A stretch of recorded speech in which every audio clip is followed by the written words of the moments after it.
We have a lot of injuries this week among running backs this week, so we have a lot of question marks. But we'll be talking about a lot of guys like Khalil Herbert, Jamal Williams, guys like that, what we're going to be doing with them this week. So lock it in, strap it down, let's ride.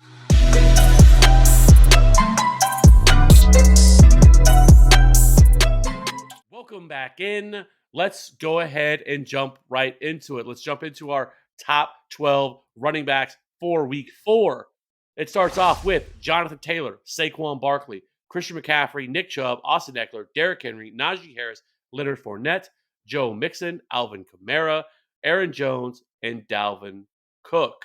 So, really quickly, before we jump over to our running back twos, I did want to hit on somebody that I have as an RB1 this week, and that is none other than James Robinson, who honestly, that man is not getting nearly enough respect that he deserves. He is the RB2 in PPR formats right now, and he has been an RB1 every single week. He has scored, he has put up top 10 numbers every single week of the season, but yet fantasy analysts aren't ranking him that way as he should be. He is clearly the lead back in this backfield. He's handling 61% of the opportunities. And I was a guy who was really on Travis Etienne, but that was with a lot of uncertainty with James Robinson, not really knowing what to expect from him because of his coming off his Achilles injury. But he had looked fantastic so far to start the season. And I didn't know, even if he was going to be ready, but those things have all been put away. James Robinson has every single year of his career just silenced all the doubters every year, and he's doing it again this year. So far through 3 weeks, the RB2 in PPR formats right now. And so far to start the year, he's averaging 17 carries per game. Like I said, handling 61% of the opportunities. He's not getting a large target share in this offense, only 6.6% of the targets, but he is handling 11 red zone touches and 2 goal line carries, which is top 3 among all running backs right now. 230 rushing yards, which is top 10 in the league. 33 receptions or 33 receiving yards and 4 touchdowns. So 18.8 PPR points per game right now for James Robinson. So, and I don't think anything's going to change here. I don't think all of a sudden the Jaguars are just going to go away from James Robinson. He looks like he is the guy in this for this team right now. So love James Robinson. Just a little teaser. I'll be talking about the second part of that backfield coming up later in the show. Let's move on to our RB2s for week 4, kicking off with Javonte Williams at 13, followed by Jamal Williams, James Robinson, Khalil Herbert, C-Pat, Dameon Pierce, James Conner, Antonio Gibson, Miles Sanders, Ezekiel Elliott, A.J. Dillon, and Jeff Wilson at RB24. I have a couple of guys I want to talk about here. We have him ranked as consensus as an RB1. I have him on like that RB1, RB2 fringe, and that's Alvin Kamara. He has obviously been absolute doo-doo dookie butter to start the year, giving us PPR finishes of RB46 and RB40 in the 2 weeks that he's played. But I think we get the bounce back performance in week 4 against a Vikings team that has given up the 4th most PPR points per game to running backs, and they're second to last in rush DVOA. Although Kamara has been disappointing, some of the underlying metrics that we like to see are there for him. Among running backs, he is 7th in snap share, 7th in opportunity share, 7th in target share, and 11th in routes run. He had 7 targets last week, only caught 2 of them.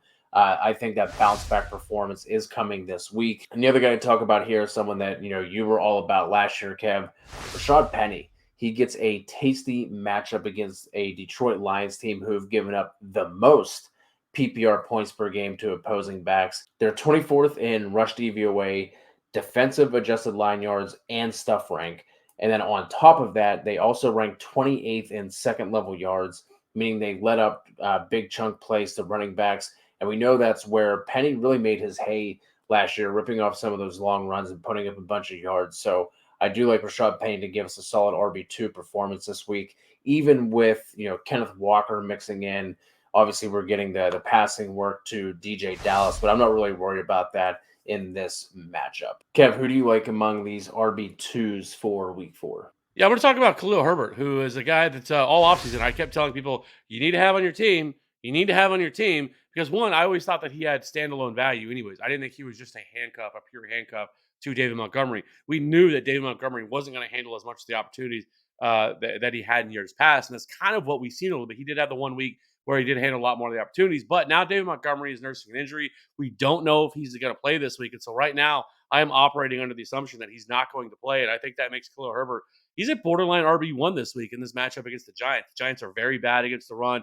We just saw the Cowboys gash them for 170 yards last night. And so, really, Khalil Herbert, I think, makes for a really good play.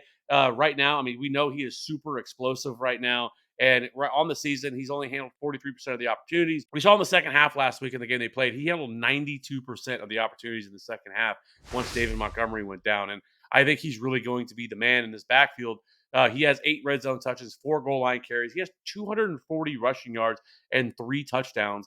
And he also is averaging 15.8 PPR points, which is ninth most among all running backs. Now, of course, so a lot of that's because of the 30 fantasy points he dropped last week, but also week 1, he scored double-digit fantasy points as well. So, with that being said, he's also ninth in yards created per touch and 13th in evaded tackles. And this is a very good matchup. Like I said, against the Giants, they allow the 5th most PPR points to the position. So, really like Khalil Herbert this week. And then we're just going to keep the train going. We're going to keep it going with Dameon Pierce. I feel like I'm once again ahead of consensus on Dameon Pierce. I think he's a top 15 running back again this week, and we saw it last week. Now he has really started to take over this backfield, which is exactly what I said at the beginning of the year, that we're not worried about Rex fucking Burkhead, even though we had the 1 week where he had more opportunities, but since then this has been Dameon Pierce's backfield, handling 60% of the opportunities, 15 carries per game. He's not seeing a ton of targets, but I think that will come over time with 1.3 targets per game. But he has 11 red zone touches, 2 goal line carries, 182 rushing yards, 35 receiving yards, and 1 touchdown.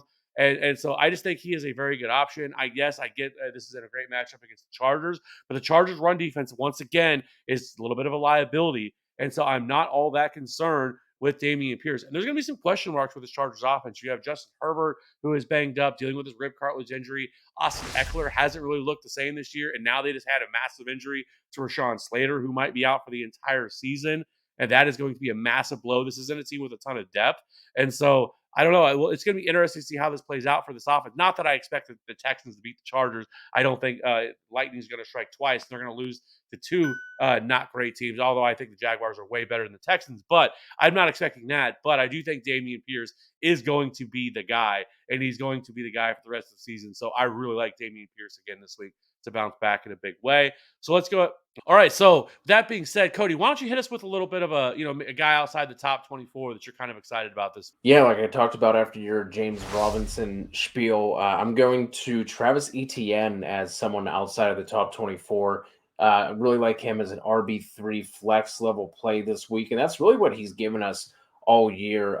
If you look at his game log, RB37 week 1, RB31 week 2, and then he was RB29 last week. Etienne has quietly been pretty damn good despite not getting a ton of run. He is 9th in yards per route run among running backs, 10th in yards per touch, and 7th in yards created per touch. So in a game where they are 6.5-point road dogs to the Eagles, I think Etienne could see enough work here as a pass catcher to give us some RB3, flex level play. Like I said, if you look at last week, he started to get a little bit more run. I think he had 13 carries because they were ahead in that game against the Chargers. J-Rob had 17, if I'm remembering correctly. I don't think that James Robinson's going to get as many carries unless they try and play, a little bit of that keep away to try and keep Hurts and that Eagles offense off the field. But Etienne as an RB3 flex level play is someone that we can count on in week 4. No, and I really agree. I think of that matchup as well. It's actually a really good matchup. Philadelphia has not been very good against the run, but they've been great against the pass. So, lastly, the guy that I want to hit on really quickly is going to be Breece Hall, and I think we're starting to see a little bit of him starting to become a little bit more of the man in this backfield. Now, he hasn't had a week yet where he's had over 10 carries, but he is starting. But he did see 11 targets last week, 6 catches for 92 yards. Again, they were trailing a lot in that game, but I think this week's going to be a little bit different in a matchup against Pittsburgh. Right now, he is handling about 50% of the opportunities. He's actually scored double-digit fantasy points in every single in all 3 weeks. So he has been a reliable running back so far this year. Somebody we drafted in probably the 4th or 5th round of your fantasy drafts. He hasn't really had that monster performance.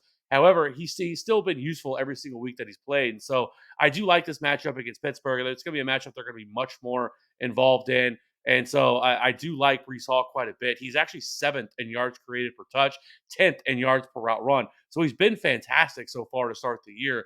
And I think like we keep talking about, I think he's a terrific buy low because I don't think it's going to take as much as what you would think to be able to acquire him, and I think he's only going to get better, and he's only going to take over more of this backfield as time goes on. So love Brees Hall and the limited opportunities he's had. And so I think he is definitely somebody we should be firing up at the very least as a high end RB3, possibly even a low end RB2. That being said, be sure to hit that like and subscribe button for future content. We will catch you on the next one. Bye.